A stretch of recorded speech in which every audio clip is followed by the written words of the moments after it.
You want a large black garbage bag, a piece of rope, some rags, and some zip ties.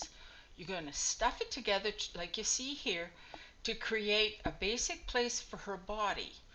On the top part, you want to make sure to add zip ties to hold it all in place. Otherwise, your witch will slide down while working on it. I learned that the hard way. Here I'm lengthening the arms, and I was looking at how she was originally made, and the heavy wire went through the wrist, and I knew I didn't want to be running the wire through that hard bend. So I went and grabbed some new wire from the garage here, and I made sure that it would fit up inside her little noodle arm there. And once I was convinced that it would, I went back and cut the main wire. Now the wire's quite heavy, but I just wrapped them around each other.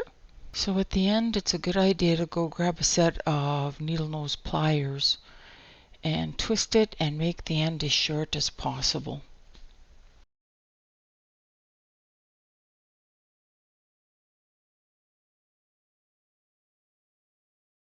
So here's a pool noodle, and it's left over. It's black, of course. What's really cool is it's green on the inside. And what I did was I cut it in half like this, and then I just broke it. Okay? And I ended up with two halves that look like this. Okay? And what I'm going to do is I'm just going to put it over her arm right here. I'm going to attach this right to her wrist. I think I look pretty good like that.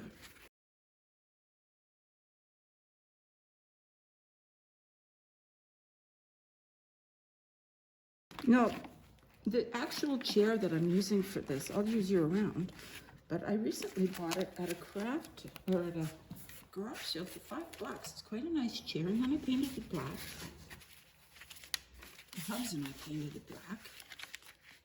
Well, that'll work fine, I think. It makes her arms look not quite so cheap. Here we go. And it covers that I extended them.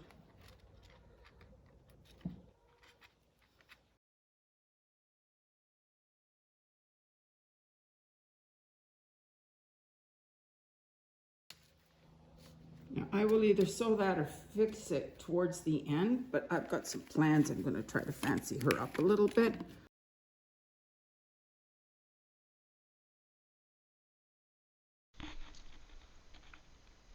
I was able to find everything I needed for this little witch at our thrift store, including a hat and fancy broom and everything. I would suggest starting in the Halloween section, and then after that go to ladies' wear, see what you can find in their party dress section.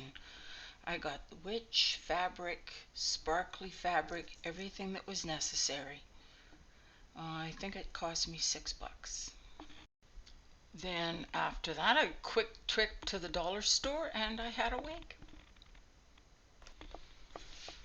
Now let's get started having some fun decorating our little girl up here.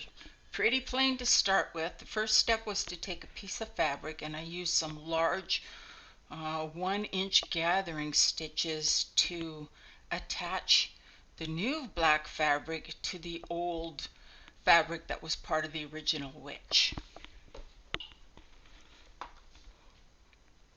I gathered it as I went, and then I attached it at the far end.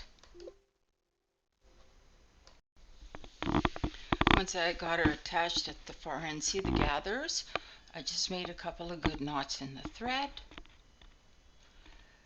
Rearranged the fabric, made sure that it was long enough to go over to the bottom of the floor so she didn't need legs anymore. And once I was sure that she looked good, I just flipped her on. I flipped her skirt back. Double checked that her fabric met the floor to cover her legs, put her blouse back. And then, seeing as though I had the needle and thread out already, I went ahead and I stitched her shoulders back together. The ones that I had taken off at the beginning when we tore her arms to lengthen her arms up. You'll see me just stitch them back together here.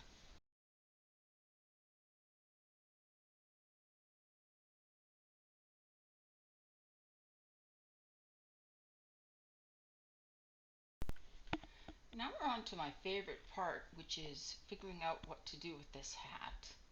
She had that green cord around the top, so I removed it, put it aside. And then I had to carefully see what was going on with that hat. I didn't want to just pry it off in case I damaged her head. I wasn't sure what her actual head looked like. Ended up being a mask on the front and just a flat fabric on the back. You're going to love her hairdo here in just a second. Isn't that fabulous? Poor thing. Anyway, I took her hat off and I saved it for later to stuff her other hat with her. Did some assessing as to what I could do with her hair. Her hair is actually quite pretty. There's just not nearly enough of it.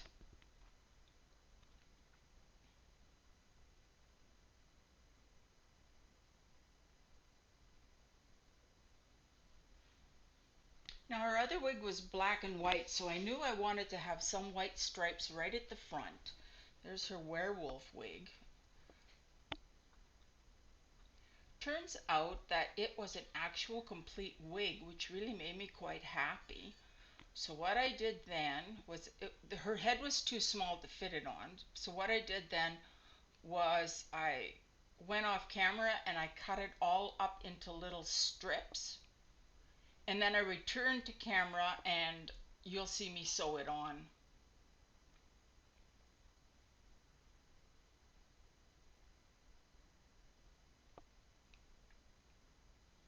Now it was quite a bit wider than her actual head was, so I wanted to gather it up, which was great because it just gave her more hair in the back of her head where she had none at all to begin with. So I put about 2 inches in the front of her head there. I'll glue that later, and I just used a needle and thread and very casually attached and gathered the rest of her hair to the mesh that was where the back of her head was supposed to be.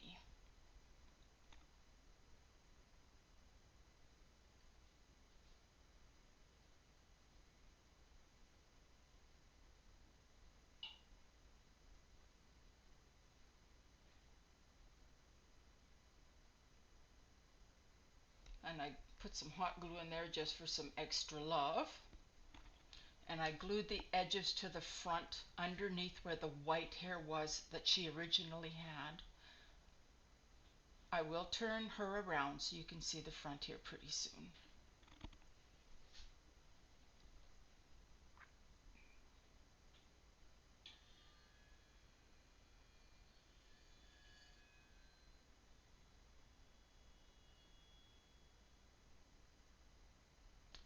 Now her wig came with a second portion, and I just put it over top of the first one to give her the top of her head, and I just glued it to her mask really well.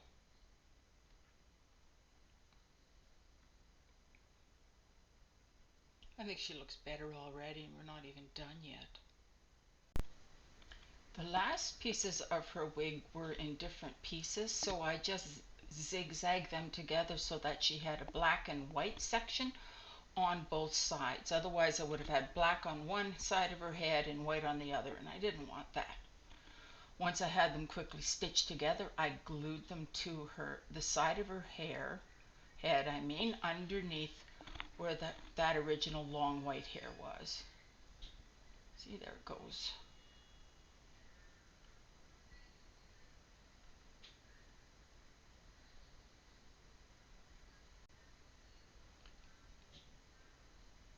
Now I'm fiddling with her hair here a little bit and trying to straighten her up in the chair. Like I said, she shrunk down when I was working on her, and yours shouldn't do that because I showed you how to put these zip tags on, or the zip ties on right at the beginning, so she shouldn't be able to slide down like she did. Now we'll start with her hat. I stuffed her hat with the leftovers from the thrift store, the back bit of black fabric from the skirt, etc. I put that on top, and then again I gave this a really good gluing to her head with hot glue.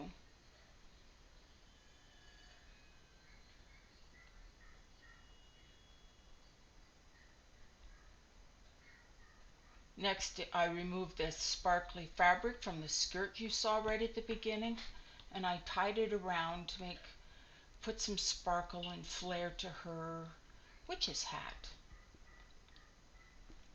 Now I could have removed the purple flower and put it up right underneath, but this is a Halloween decoration. They don't need to be that perfect, and she's going to be outside blowing in the wind anyway. So as long as she's got some sparkle and she looks prettier, I thought that was good enough, and it looks fine the way it is. I just attached it in several places, again with the hot glue.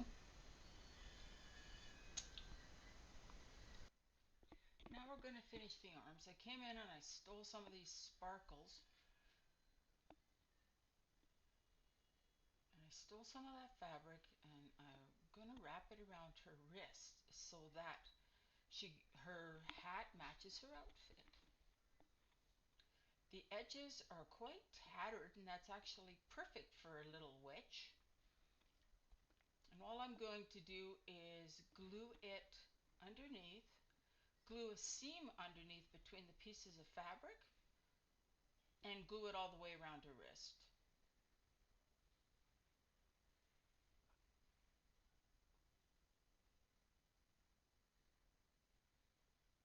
See how I got the little bit of it coming down to so that it shows.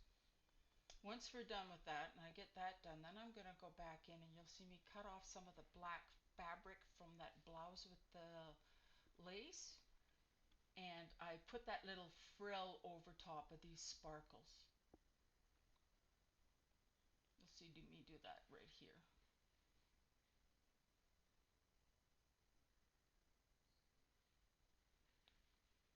Very simple to do, it's just gluing it on.